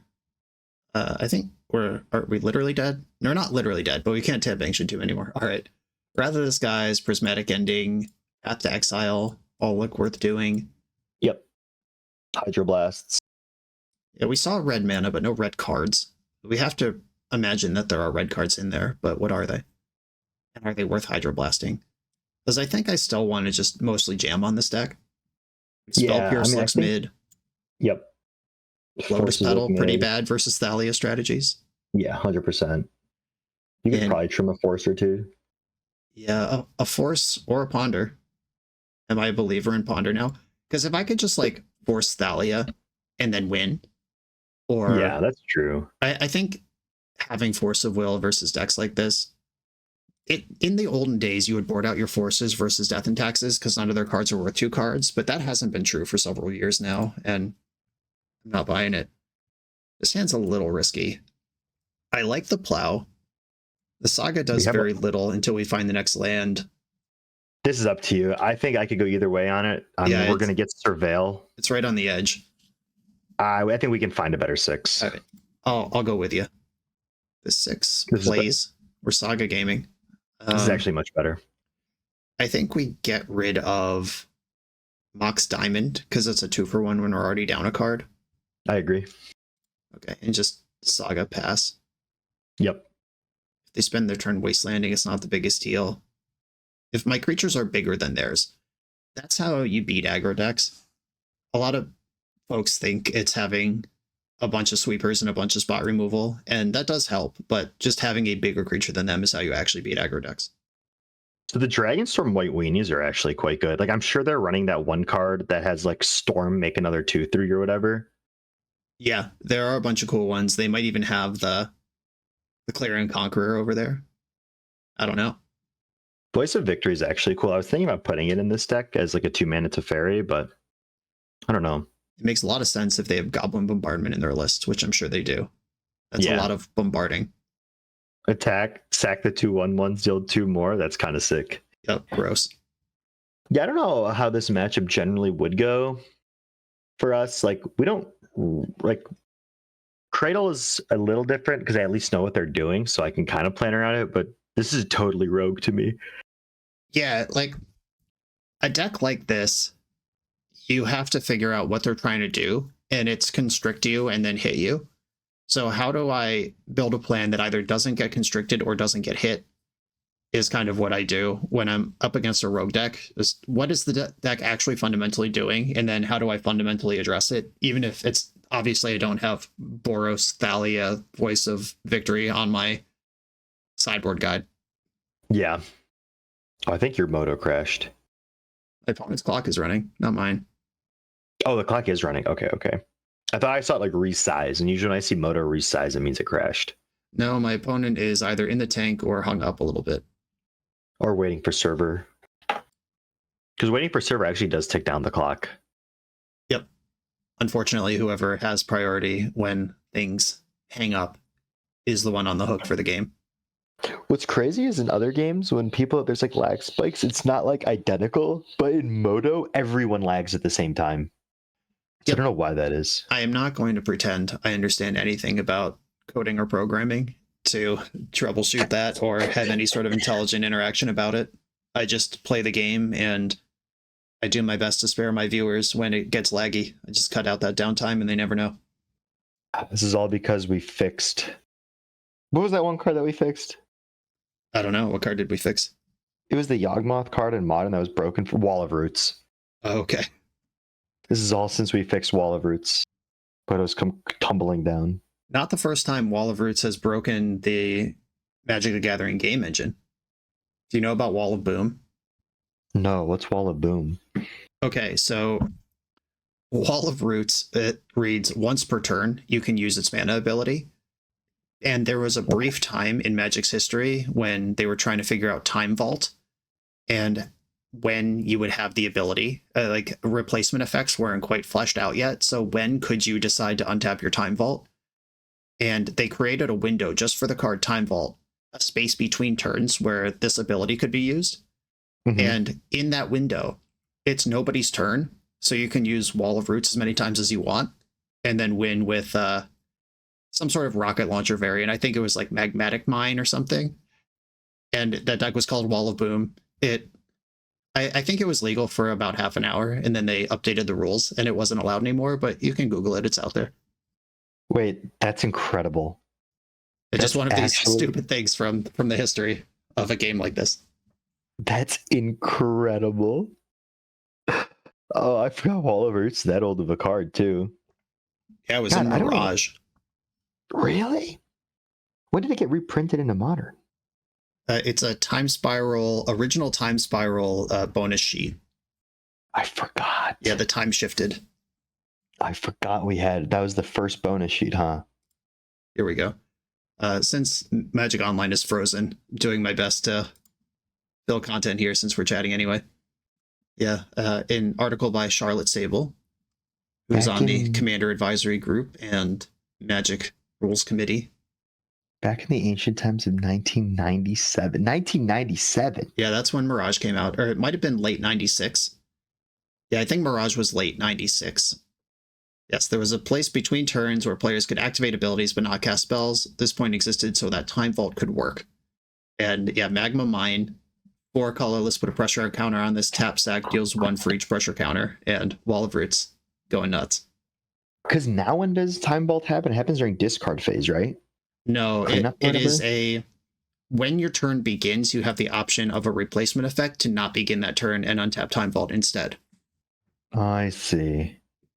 Yeah, it's at the start of your turn. It's technically like before the untap step begins.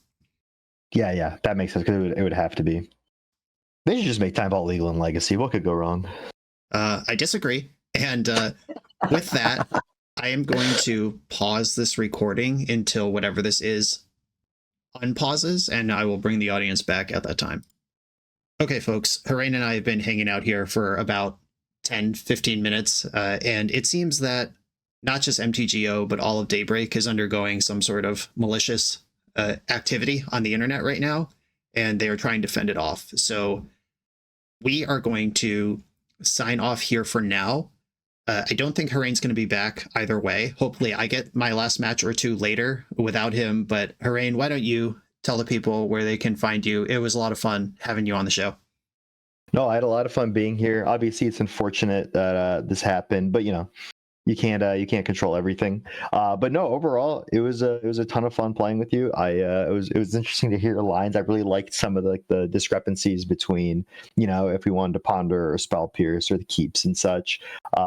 But overall, no, I had a great time. It was fun to hear your thoughts, and I hope your channel likes it.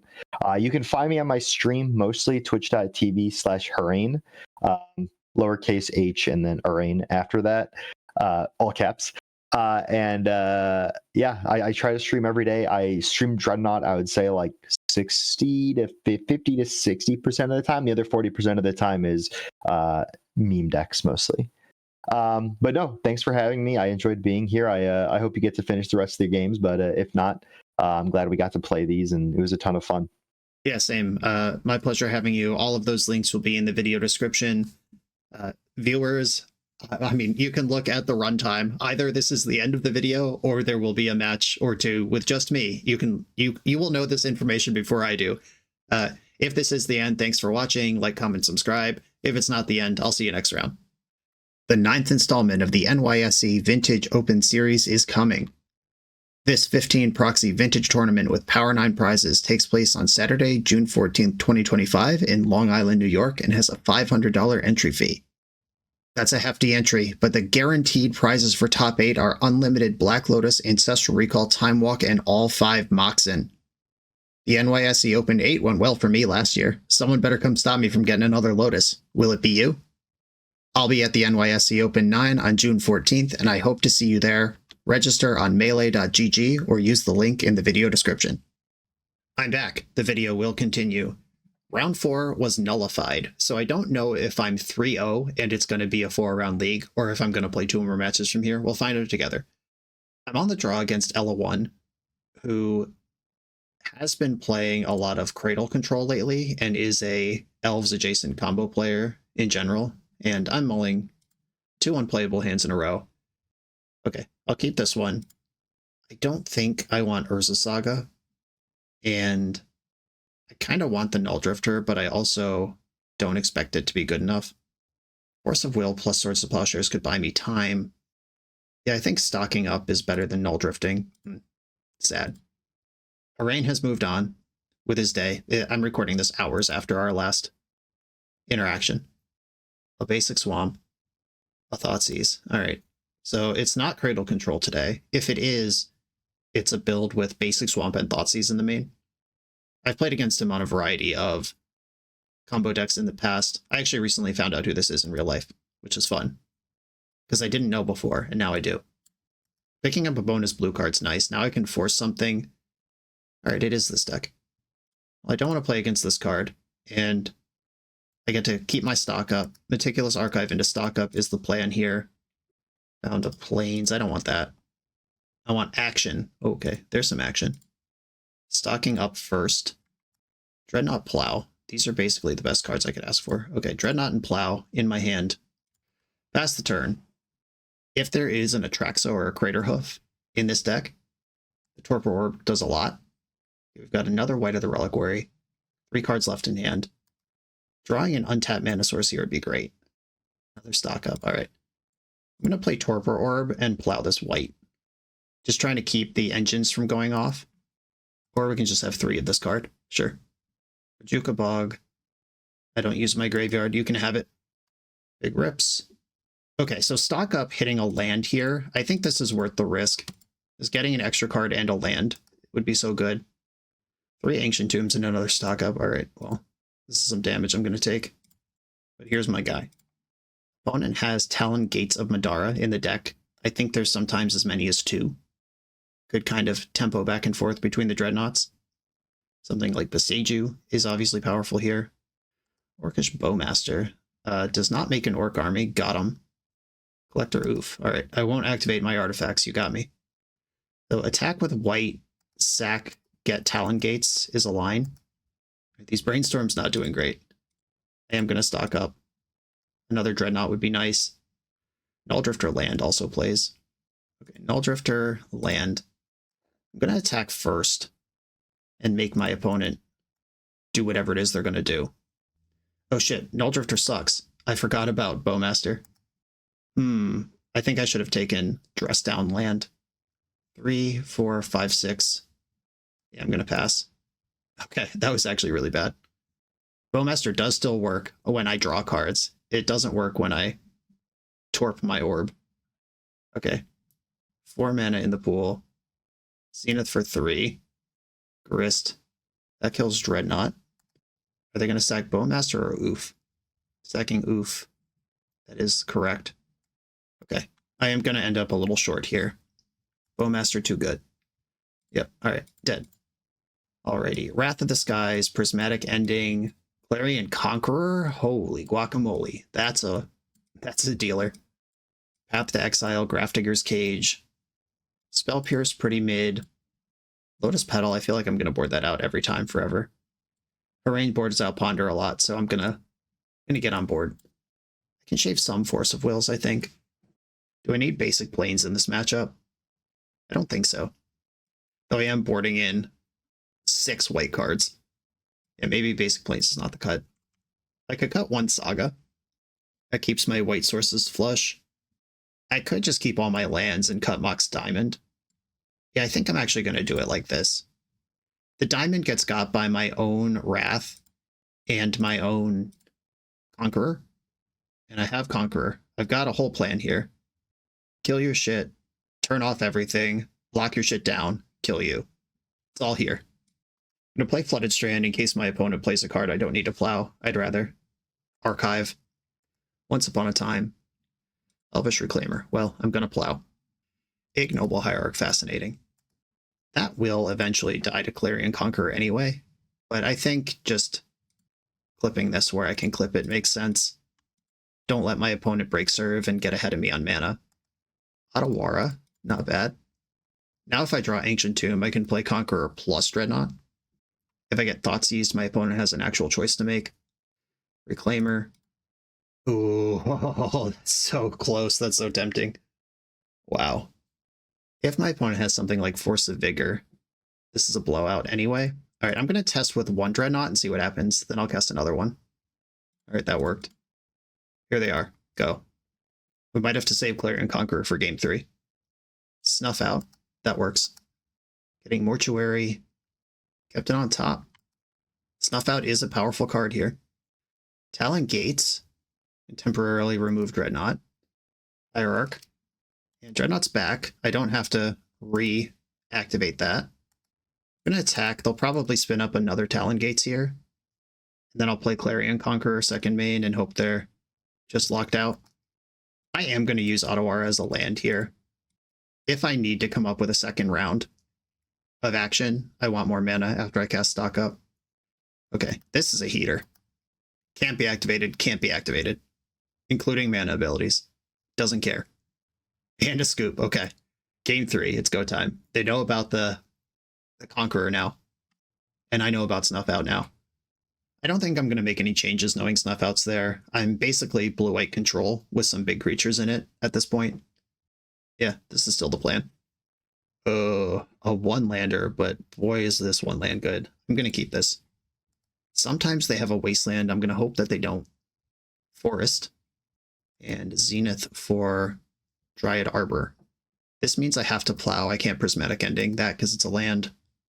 Okay, that is a forest, but Null Drifter is not actually a blue card. It just has a blue border and blue art. Blue art coming through the clear border. This would be a great time to draw a land deck.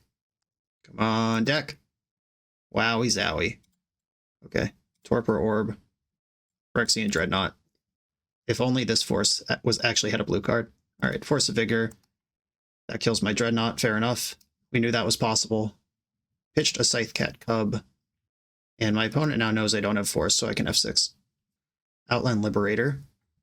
And Wasteland. Jeez. All right, well, not having Force of Will is going to cost me this game. Land? Wrath of the Skies. That's so close to being a land. Do I want Lava Spur Boots in play? I guess I have to. I don't have to. This lets the Liberator flip, which will make my life much worse. But if I get to Wrath of the Skies, that doesn't matter. All right, I'll pass.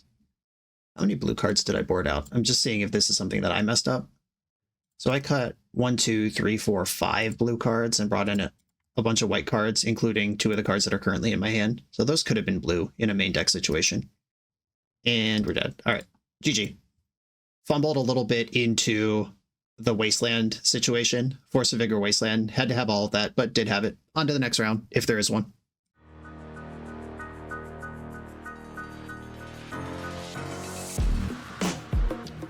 The BoshNRoll channel is proudly partnered with the Resleevables. Good. All right, here we go, gang. In this YouTube series, hosts Cedric Phillips and Patrick Sullivan take us on a set-by-set journey through the good, the bad, and the ugly of Magic's history. Each episode is a focused deep dive into the facts about a set's design and release, the Magic lore expressed through the cards in that set, Tournament Edition gameplay videos featuring products and Pro Tour decks of the era, an award show that shouts out the best and weirdest cards of the set, and a final grade for the set's overall success. Whether you want a history lesson or a nostalgia hit, The Resleevables has it at youtube.com/theresleevables. I'm on the draw in the final round. Positive records locked, playing for the bread and butter 4-1. I will keep my hand. Here's this Lotus Petal. I don't think I've had it in play yet in this league because I board it out every round. Oh no, a Vaulted Whisper strategy. I hope I get a turn. Lotus Petal. Chrome Mox. No Exile. Interesting. Okay, yeah, they're just gonna nut beseech me here. Okay, it looks like failing a force check is how this is gonna go. Necrodom. Alright, well, this deck sucks. So, I mean, I'm rather see this than a Gaia's Blessing, or Gaia's Will. Probably still lose, but at least, you know, shoot your shot. Okay, there's Dark Ritual, Spirit Guide, Dark Ritual, more Dark Rituals, Manamorphose, Born Upon a Wind. So they should be able to figure it out from here. But again, I'm going to make them do it because they do have a fail rate. Valakut Awakening, we'll see another third of their deck. They did all 12. Okay, they found Tendrils. Cool. Alrighty. Meddling Mage, naming Necrodominance. They literally can't win. Hull Breacher, they can't win through. Obviously, these are 2 and 3 mana plays. We need to get that far. Consign to Memory is good. Clarion Conqueror is actually interesting because it turns off Lotus Petal and Vault of Whispers, both of which are parts of their deck, but also, again, a 3 mana play. Swords to Plowshare is out. I actually think I want the Diamond and the Petal when I'm on the play. And I'm going to shave some Torpor Orbs. I might shave a Dreadnought too. Do I think Null Drifter is better or worse than Dreadnought? This is the ultimate matchup of you don't really have to win, you just have to not lose. And cards like Torpor Orb and Phyrexian Dreadnought don't help me not lose. And I'm bringing in Conquerors, Hullbreachers, and Mages. Yeah, I think I'm going to shave another Dreadnought. Orbs and Dreadnoughts, shave them down. Hydroblast could counter Valakut Awakening or Manamorphose, like in extreme emergencies. I could commit a deep sin that I would not have been allowed to do while hARAIN was on the call. What if I go 0 Dreadnought? Torpor Orb can still be in to turn on Null Drifter. Dress Down is still blue for my 5 forces. Yeah, I think I am going to do this. The matchup is just so extreme that it's really just not about hitting them with damage. And this hand is not keepable. This hand is very keepable. I'm going to keep and bottom Torpor Orb. That card is just really not good. And then I'm going to cast Ponder and hope to find some more action. Keep, put Torpor Orb to the bottom. Opponent's on 7. Leyline of Sanctity. Okay. They must think I'm doing something that I'm not actually doing. They didn't see any of my deck, right? Yeah, I just died. So yeah, nothing was discovered, nothing was learned. I'm going to cast Ponder. Bonus Force of Will. All right, Ponder, Spell Pierce, Force. If they have Pact, they win anyway. But if I get a second turn, Spell Pierce is the card I'd like. And this beats a Thoughtseize. Vault of Whispers. We're getting a turn. Good news, everyone. Shields are up. My plan is to fetch Meticulous Archive. Finding land number 3 for Hullbreacher changes everything here. End step fetch. Meticulous Archive. Dress Down, not useful to me. Land number 3, Hullbreacher's live. This is something that I can end a counter war with, or I can just flash in at an end step, start attacking, and it's also a card they can't beat. Second Vault of Whispers. Okay, I'm going to fetch Tundra and play Hullbreacher. And we might see them literally concede on the spot. Halls, breached. It's in. Are we still playing? They haven't scooped yet. Clarion Conqueror, let's go. Maybe I shouldn't show them this card. They might just be fishing for more information, but I'm not casting any cards after this. This turns off all their mana. If they thought they could beat this, they definitely can't beat this. And there it is. All right. Now we got to go on the draw where it's the same, but everything is more extreme. Consign, Hydroblast, Spell Pierce, not useful anymore. It's Force or Blessed. And there's nothing in my sideboard that could change that. I have every Force effect and every blue card boarded in. Here we go. And now they have a real sideboard instead of just guessing. Well, my hand doesn't work, but it does have Force of Will in it. I'm going to keep. I hate that I'm here, but my opponent chose this for both of us. We got to hope for them to mulligan low and not have protection. Okay, opponent has 5 cards, did not reveal a Chancellor of the Annex. That's a start, but still just counting to 3 and having Pact of Negation will beat me. Ooh, Valakut has a land tapped. We like that. Can I draw a land now? Come on, deck. Deliver? No delivery. Okay, well, I'm going to discard Mox Diamond here, and my opponent will know what I'm working with here. If I drew a land, I could have hit it a little bit, but now they know they're under no pressure. Come on, deck. A land. Any land. Force of Negation. If I'm not going to draw a land, that's a reasonable thing to have. I'll discard Null Drifter. That is not blue, and I have no chance of casting it. Oh my god. All right. I will be discarding Lava Spur Boots now. A Lotus Petal has resolved. I'm not ready to force that. Okay, Cabal Ritual's on the stack. Necro Dominance. Obviously, I'm forcing that. Force pitching a stock up. I hope they packed, but don't have a second pact after it. All right. They just lost the fight. I drew another force. And they're just draw going again. Spell Pierce. But look, it's turn 5. It's now turn 6. And not only have I not lost, but I'm in pretty good shape, despite not having drawn a land yet. And still continuing to not draw a land. I'm going to discard a stock up. This is why I'm okay keeping hands like this in extreme matchups like this. The hand's extreme, but so is the gameplay. The opponent's back up to 7 in hand. Oh my god. Well, I'll discard another stock up. I don't think I'm going to need to stock up. I already have 7 cards. Chrome Mox. That's a little concerning, but I don't think I'm going to fight over it. This is a sticky source of black mana, which means they can send it more often. Oh, they put green under it, though. That's fascinating. Are we just going to see the value Manamorphose? Hell yeah. All right, they're just moving cards around at this point. Dark Ritual. Bargain to Beseech. I'm going to pass on the Beseech, and then I'll fight over the card that comes out of it. Okay. Force of Will. Exiling. I think Consigned to Memory is now the worst blue card in my hand. Okay, let Pact resolve. That part's important. And then force pitching Hull Breacher. Please don't have another Pact. We got the GGs in the chat. And that's how you win a game on turn 8 without ever playing a land or a threat. 4-1 record, losing only to the current MTGO trophy leader in a matchup that I think could break either way under normal circumstances. Some tough hands, some good interaction. But we played against 4.5 other opponents. We got an extra half round of Magic in on this video. This deck is sweet. hARAIN built a bit of a monster here. Obviously, the more Torpor Orb and Dress Down line up against what's happening in the format, the better this deck will be.